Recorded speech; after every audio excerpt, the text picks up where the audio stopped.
Hello guys, I am here again for your entertainment. तो आज हम बात करने वाले हैं स्टे बाय माय साइड के एपिसोड नंबर 2 की। तो स्टार्ट में हमें देखने को मिलता है जियांग और बुशा दोनों जो है गेम खेल रहे थे और गेम जीत लिया। जियांग ने सीनियर को बोला कि बुशा ने चीटिंग की, लेकिन सीनियर ने कहा कि अब जो है वो जीत चुका है, तो उसने चीटिंग किया या नहीं मुझे नहीं पता, और फिर तुम्हें अब एक मंथ तक उसको तंग नहीं करना। और फिर वहाँ पे जियांग कहता है कि ये मेरे साथ गलत हुआ है, लेकिन उसको वो बात माननी पड़ती है क्योंकि वो थोड़ा बड़ा है और मैच्योर भी है। उसके बाद हमें देखने को मिलता है कि जियांग और बुशा दोनों जो है रूम में बैठे हुए थे और दोनों अपना अपना काम कर रहे थे। वहाँ पर ही बुशा जो है स्नैक्स लेके और खाने लगता है। वहाँ पर जियांग उसको कहता है कि तुम आवाज़ बंद करके खा सकते हो, तुम मुझे बहुत ज़्यादा डिस्टर्ब कर रहे हो। तो वहाँ पर उसको कहता है नहीं, मैं इसी तरह खाता हूँ और मैं ऐसे ही खाऊंगा, और वैसे भी तुम्हें मुझे एक मंथ तक तंग नहीं करना, तो मुझे ऐसे मत बोलो। फिर उसके बाद उसका कहता है अच्छा तुम्हें खाने आओ, मैं तुम्हें चिप्स देता हूँ, तुम खाओ। वहाँ पे जियांग उसको मना करता है कि मुझे नहीं खाने, लेकिन वो उसको बार बार कह रहा होता है कि खाओ, और तुम मेरे रूम में रहते हो और तुम्हें मेरी चीज़ें खानी पड़ेंगी। उसके पास जाता है, जैसे उसके पास आता है वो सारी चीज़ें उसके ऊपर गिर जाती है और चिप्स भी उसी के ऊपर गिर जाती है। जियांग जो उसको हटाने की कोशिश कर रहा होता है, लेकिन बुशा जो है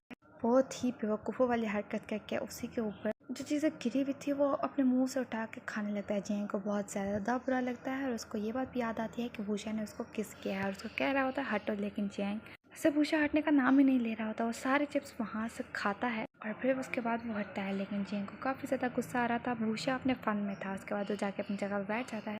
उसके बाद हमें देखने को मिलता है कि बुशा जो है काफ़ी सैड जो है लाइब्रेरी में खड़ा हुआ था और सोच रहा था कि मुझे तो ये वाला सब्जेक्ट बिल्कुल भी नहीं आता, मैं क्या करूँ, और मेरे पास बिल्कुल भी टाइम नहीं है, मुझे कल तक रिपोर्ट देनी है और अब मैं एग्ज़ाम में फ़ेल हो जाऊंगा। वहाँ पर वो देखता है कि जियांग आ रहा है और जियांग को देख के दूसरी तरफ मुड़ जाता है, लेकिन फिर वो जियांग के जाने के बाद सोचता है कि वो मेरा रूममेट, और रूममेट जो है एक दूसरे की केयर करते हैं और हेल्प भी करते हैं। फिर वो उसके पास आके बैठा है। जियांग जो है उसको देख अपनी चेयर और चीज़ें जो है पीछे करने लगता है। वहाँ पर ही वो और भी उसके ज़्यादा क्लोज हो जाता है। वहाँ पर जियांग उसको कहता है कि तुम किस चीज़ की प्लानिंग कर रहे हो, अब तुम मुझे क्या चाहते हो। वहाँ पर ही उसको कहता है कि मुझे तुमसे कुछ भी नहीं चाहिए, बस मेरी थोड़ी सी हेल्प कर दो प्लीज़। फिर वहाँ भी पेन गिरता है तो वो दोनों उसको उठाने की कोशिश करते हैं, तो भूषा जो है उसको नीचे बैठ के उठाता है और फिर ऊपर देखता है तो जियांग फिर उसका कहता है प्लीज़ मुझे बचा लो। वो बहुत ज़्यादा क्यूट सी शक्ल बनाता है। उसके बाद देखने को मिलता है कि वो दोनों जो है रूम में बैठे हुए थे। वहाँ पर ही भूषा जियांग को बोलता है कि तुम मुझे लाइब्रेरी से यहाँ पे क्यों लाए, तो उसको बोलता है कि तुम्हें इसमें काफ़ी ज़्यादा टाइम लगेगा, इसलिए मैं तुम्हें रूम में लेकर आया। रूम में ज़्यादा रिलैक्स होता है और तुम्हें सारा कुछ पढ़ना पड़ेगा, एक एक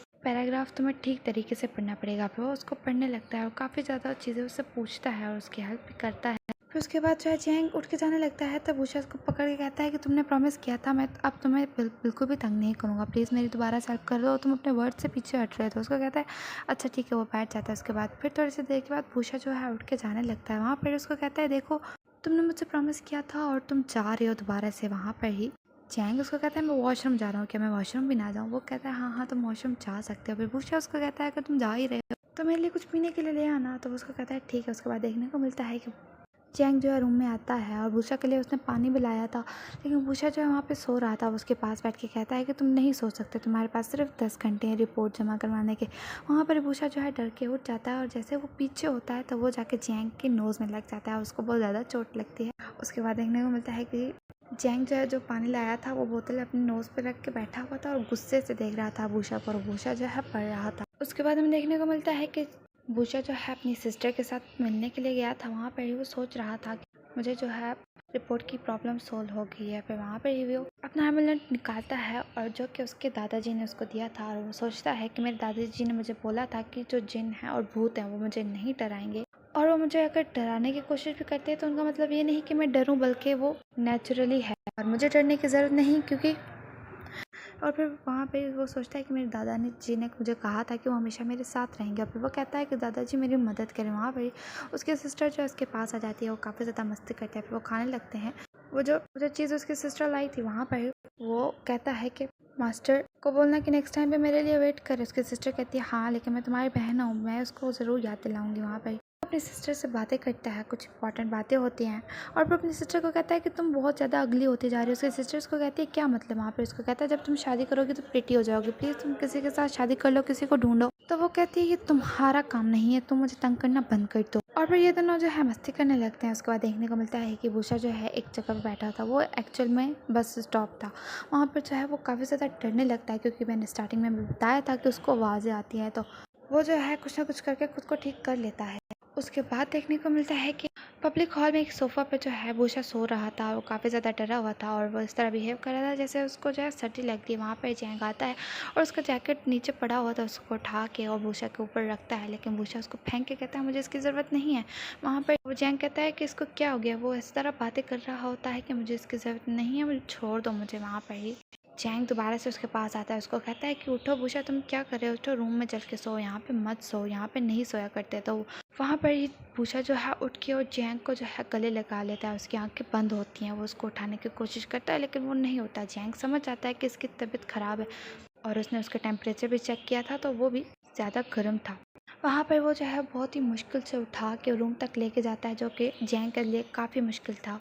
और भूषा समझ रहा था कि ये मेरे दादाजी हैं। वो बार बार उसको ज़ोर से गले लगा रहा था और जैंग चाह रहा था कि वो मुझसे दूर रहे, लेकिन वो उसको रूम तक पहुंचा ही देता है। जैसे ही वो उसको बेड पर लेटाता है तो उसको थोड़ी सी सर में चोट लग जाती है, लेकिन भूषा जो है नींद में था, उसको पता नहीं चला। वहाँ पर ही जैंग जागने लगता है तो भूषा जो उसका हाथ पकड़ के कहता है प्लीज़ मुझे बचा लो, मुझे मत छोड़ के जाओ, मुझे बहुत ज़्यादा डर लग रहा है, प्लीज़ मुझे छोड़ के मत जाओ। फिर जैंग जो है वहीं बैठ जाता है। उसके बाद देखने को मिलता है कि सुबह हो चुकी है और भूषा जो अपनी आंखें खोलता है उसके हाथ में हाथ था जैंग का, लेकिन वो डर जाता है। वो समझता है कि कोई खून भरा हुआ हाथ है। वो उसको पीछे धक्का दे देता है। जैंग उठ जाता है नींद से तो वो उसको कहता है अच्छा तो ये तुम मैं बहुत ज़्यादा डर गया था, तो क्या तुम पूरी रात यहीं पे थे। तो जैंग उसको बोलता है ऑफ कोर्स मैं यहीं पे था, तुम मेरा हाथ ही नहीं छोड़ रहे थे इसलिए मैं यहीं पे सो गया, और तुम्हें पता है मुझे लग रहा है कि अब मेरा हाथ टूट गया। वहाँ पर ही भूषा उसको कहता है कि थैंक यू, तुमने मेरी ज़िंदगी बचाई, तुम मुझे रूम तक लेकर आए। फिर उसको कहता है मुझे सर में दर्द क्यों हो रहा है। तो वहाँ पर जैंग उसको कहता है कि मैंने कल तुम्हें बेड पर लिटाया था तो वहाँ पर तुम्हारी कोई चीज़ पड़ी थी जो तुम्हें सर में लग गई।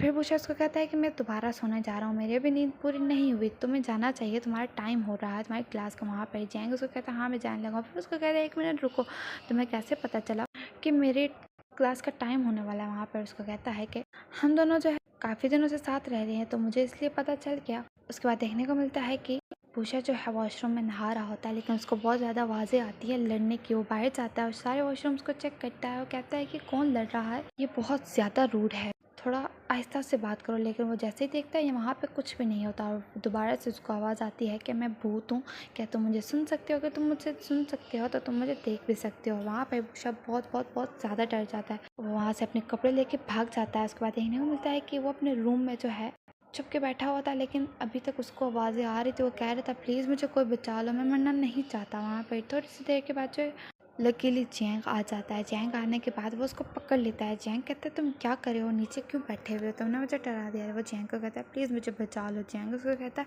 क्या मजाक है यहाँ पर।